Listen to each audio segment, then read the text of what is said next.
Welcome to another special edition of Daily Dose of Septuagint, and today we're going to be going back to the Judean desert and some of the caves that were found there, and take a look at the Minor Prophet Scroll from the Cave of Horrors. This will be a lot of fun, although that's a terrifying sounding name. So today we're going to introduce the kind of basic idea here, do a little bit of translation work, then we'll come back and do a bit more in future videos. If you remember a few months back, we took a look at the Dead Sea Scrolls, but in Greek. These were the scrolls that were found in Qumran, and we looked at a few of those. Of course, most of the findings there at Qumran, which we traditionally call the Dead Sea Scrolls, are in Hebrew, a few in Aramaic, but a few were in Greek, and so we played around with those previously. But, of course, it's not just Qumran. There were actually other discoveries alongside the Dead Sea that are broadly part of the Dead Sea Scrolls. They just weren't found at Qumran. So if you go a bit farther south, you'll see there's a cave in Wadi Murabat where some Hebrew manuscripts were found. And so if you've ever done any work on the Hebrew Bible, you may be familiar with those. If you go yet further south, there's not only En Gedi, closer to the shoreline, but also Nahal Haver, where some caves were found as well. And that will be our focus for this video and a few others. So what's going on here? So Nahal means river. Nahal Haver is this wadi. That is a river that is sometimes flowing, sometimes dry, and it feeds the Dead Sea. As with many of them in the Judean desert on the western side of the Dead Sea, you have these nice cliffs and hills.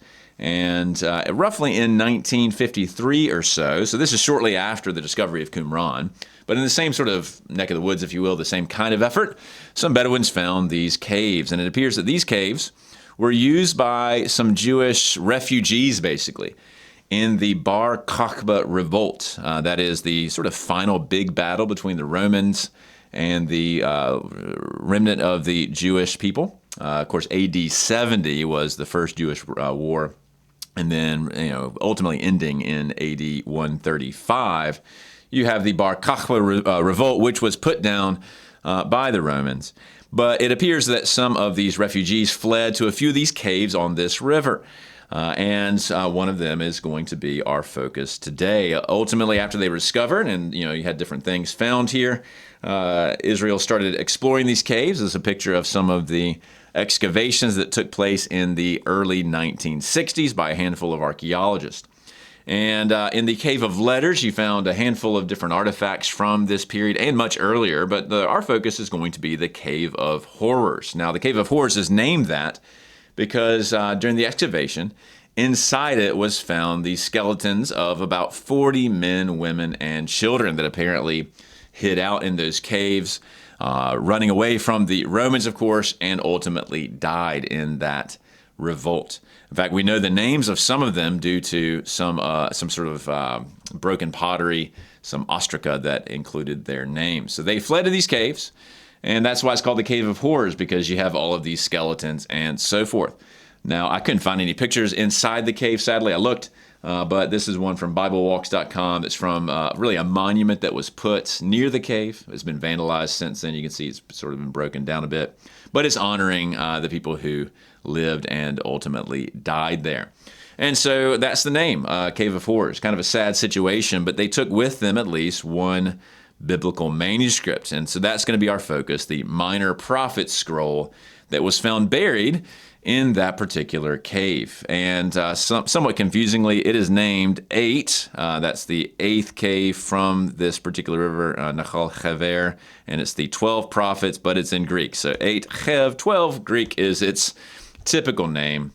You can see it shares some of the attributes of the Qumran naming, which would be like 4Q175 or something like that. So it's in that same kind of nomenclature, but you can just remember it as the Minor Prophet Scroll from the Cave of Horrors. So let's get into some of the details here. First off, it is a Greek manuscript, and it is in roll format. You can, in fact, if you looked on the prior sort of view, it's multiple columns. It is labeled Rolf's 943 in the critical edition. It's very, very important. It's dated to about 100 BC, upwards of 100 AD. It clearly predates that group of Jewish rebels who had fled to the hills. There's some debate based on the paleography as to how far back to push it. I tend to think it's probably pre-Christian. It may be roughly contemporaneous with, but is definitely separate from the sort of broader Christian movement there. So it's quite an old scroll of the Greek version of the 12 prophets. As mentioned, it was buried in the Cave of Horrors. Part of it was burned a bit. You can sort of see that when you look at the fragments. It was discovered, the cave was discovered in 1948, as mentioned, or early 1950s. There's some debate on that. It was acquired, the scroll at least was acquired by the Palestine Archaeological Museum, which is now known as the Rockefeller Museum.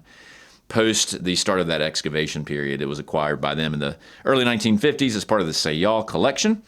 And initially, the text was published by Dominique Barthélemy, and we'll sort of learn more about him in the next video on this in 1963. And it was actually quite instrumental in one of his theories about the development of the Old Greek form. A more detailed study was carried out by Emmanuel Taub in 1990, including the sort of standard critical edition that we have today. So that's some of the background on this particular scroll. Let's take a look at one of the fragments. I've just picked one from Zechariah here. And first thing we'll point out, and this is really quite fascinating, is the use of Paleo-Hebrew. And so you can see that on your screen here. You can actually see a bit down here, and we'll study some more of this next time.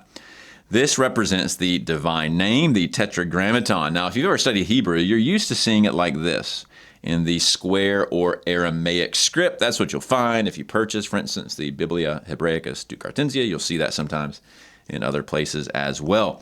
But whoever did this scroll is using the old school script, the Paleo-Hebrew script or the Phoenician script, and it looks like this. So this is the Yod, Hey, Vav, or Wav, Hey. And you can see that in the sort of stylized form on screen. So that's a pretty interesting feature of this manuscript. There's some debate about how this may have played out. Some have argued that the scribe is writing it in Greek, so they do their Greek stuff. They leave a blank space, and then they continue going, and then someone else comes back in and inks that in. That is what we saw in some other Qumran scrolls, where they either use the asterisk. We saw that in prior videos, the 4 little asterisks, or some other form. That's one option. The other option is actually the same scribe did it as he went. And one of the reasons why is that it fits so nicely. You can see the spacing is just perfect pretty much everywhere you see it. Whereas a lot of times when you see the scribe leave a gap and it's got to be filled in later, they might not either give enough room for it or maybe they give too much room for it. And so some have argued that actually the scribe, whoever was doing this in Greek, was writing in Greek and then actually just went left to right, actually. Perhaps whether they knew Paleo-Hebrew or not, they knew what it looked like, and so they wrote it in left to right. So some have argued that as well. I don't know what the final answer is. Either way, it's quite interesting that the Paleo-Hebrew is used, and that's one of the reasons why everyone sort of generally agrees that this is a pre-Christian copy, because you would expect Kyrios to be used here instead of the Paleo-Hebrew script. So that's pretty interesting, pretty fun stuff. Let's just do a little bit of reading. Again, this is from Zechariah 9, verse 1 and 2. Of course, Zechariah 9 is a pretty interesting passage once you get to verse 9 and 10, of course, with the riding in of the donkey. I'm not sure most of that has survived, but we can just take a look, just get our feet wet in the handwriting. Notice it is quite clean, pretty easy to read here. Part of it is, of course, broken off, and so I'll have to supply some words to help us make some sense. We're going to pick up on this second line here on the screen, and then I'll throw it up here in a second. So there actually is a lambda here. It's partly cut off. We start with lema or lemma, so that's going to be like a saying, something like that. And then lagu. So it's a lema lagu. It's a saying of the word of the Lord here. So let me put that up on screen. So lema lagu, and then your tetragrammaton. Now you can't make out most of the rest of it. You can sort of see an epsilon here. There is an N, so that's your preposition in. And then the sort of critical edition argues that even though it's missing here, the gay cedroc. So this is a relevant, something like a revelatory word of the Lord in or against. Cedroc is typically how that is reconstructed against this particular land. Next line, Kai. It's pretty straightforward. And then Damascus. So that's going to be Damascus. Notice the genitive singular ending there. And then we see a cut, and you can't make out really the rest of it. And so here's how it's been reconstructed. So you got your Kai, Damascus, and Damascus, katapausis. And so that's going to be something like rest or repose, and it's going to be his rest or repose, and then the start here of a new word. So we got to go down to the next line. So it's ati. So that's not going to be a hati here. It's going to be diati. So we can just throw that up here. So the D continues with the hati. So diati, it's therefore, something to that effect, or because would probably be a better fit here. And then we have a to, so your dative singular masculine article there. Notice there's no Yoda here. Sometimes you might see a Yoda written adscript, but not here. You just have to supply it. And so this would be Lord in the dative. Of course, it's Paleo-Hebrew here. So because something is to the Lord, and what is to the Lord? Now you can see an ophtha. Now you can probably fill in the rest. That's going to be something related to the eye. So it's ophthalmos. So the eye is to the Lord, something to that effect. So that's going to be your subject. To the Lord is the eye. And then how are we going to finish this? Well, we see a thropone here. Well, I don't know of any other word that ends with a thropone other than anthropone, and that's why most scholars put the on here. It's somewhere out in the broken bit. So it's the eye of men is to the Lord, or to the Lord is the eye of mankind, something like that. Then we have another chi. And actually, notice they put little spaces in here. It's kind of helpful.